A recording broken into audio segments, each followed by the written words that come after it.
Kalau mendaki tanpa persiapan tu, inilah jadi dia. Banyak pokok-pokok berduri. Awas kepala kau orang. Kawang!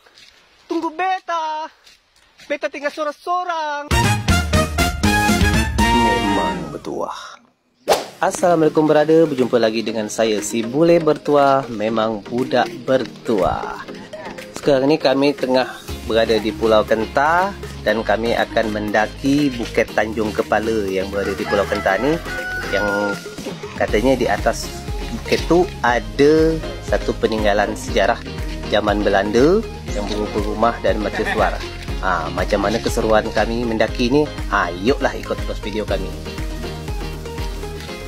Di depan tu lah ada Tok Zul, Bang Hermadi Friska dan Bule Junior. Pendakian kali ni bukitnya tu taklah terlalu tegak, cuma landai, panjang gila. Dan ini masih di trek datar, belum menanjak lagi. Masih aman-aman aja nafas, masih dapat bersiol-siol, masih santai brother. Tunggu kejap lagi. Hop, lompat. Tapi macam rasa-rasa peluh lah meleleh ke tu met. Lah sampai ke sini, berhenti penat sekejap. Tekak dah mulai kering. Kita minum kejap tu Habis tu kita gas lagi terus mendaki. Sampai sinilah masuk kawasan hutan. Banyak pokok-pokok berduri. Awas kepala kau orang. Ni sangkut nanti.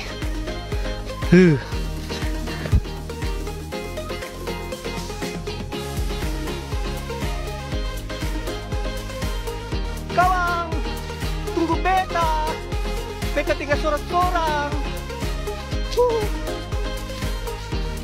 Tunggu. Wow.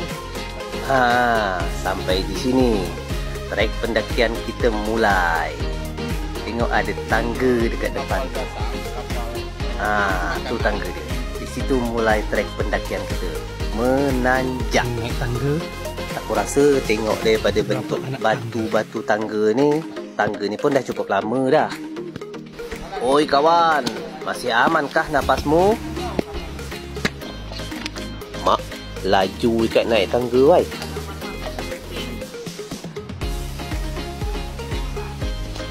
Kita naik tangga tu tadi. Lumayan jugalah. Mau agak mencungap sikit nafas. Baru separuh perjalanan, napaslah kamu kempes. Macam mana kalau sampai tiba Hampir 30 tahun tak lincah. Dia sangat perhatian dengan kampung. Mencabar babe. Rasa nafas dah. Tengok tu.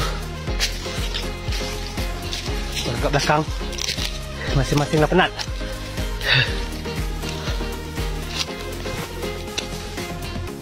Kita duduk dulu sekejap berada. Nafas dah macam ni. Masih baru separuh perjalanan. Masih ada kat depan tu. Tu.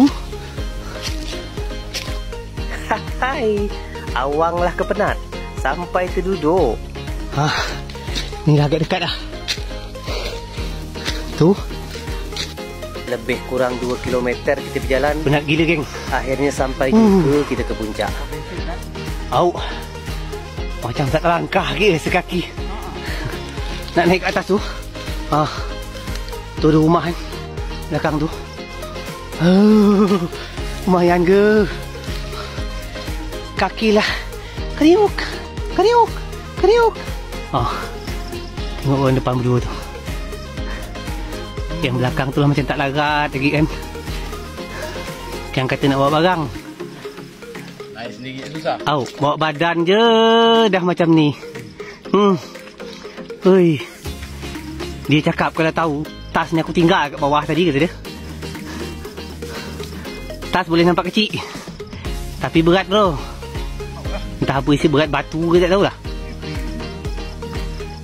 Aku takut anak gajah dalam tu. Maka berat. Macam mana brother? Masih amankah napas dan kakimu? Amankah, Tok? Tak bisa bercakap lagi. Nak cakap aman pula tak boleh lagi. Saking penatnya, nak bagi tahu aman, tak boleh. Tak boleh cakap. Kita terus sikit lagi. Sikit lagi. Tapi aku rasa tinggi bukit ni lebih kurang 500 meter ada. Tapi kalau aku salah, korang tolong betulkan lah. Ya, Alhamdulillah.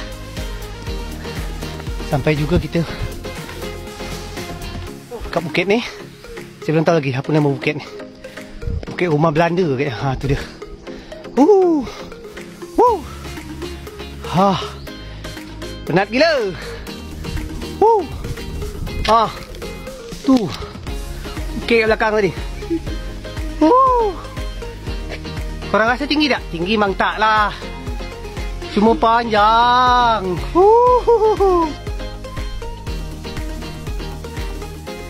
Nak pula tangga sikit lagi. Nak sampai ke atas. Nah, itu dia yang di belakang saya tu, mercusuar dia. Tapi ini yang sudah baru dibangun. Karena yang dibangun zaman Belanda tu dah roboh. Tapi masih ada satu bangunan yang masih berdiri kokoh sampai sekarang. Dan masih berdiri tegap dari zaman kolonial Belanda dulu sampai sekarang ni. Kejap aku bagi korang tengok. Tapi sikit aja. Tengok. Eits, kalau pasar rumah tu, esok kita buat DPT yang lain pula Kalau hendak menangkap lebah, lebah ada di semak belukar. Tonton selalu channel Bule Bertuah. Sila follow, bagi komentar. Assalamualaikum brother.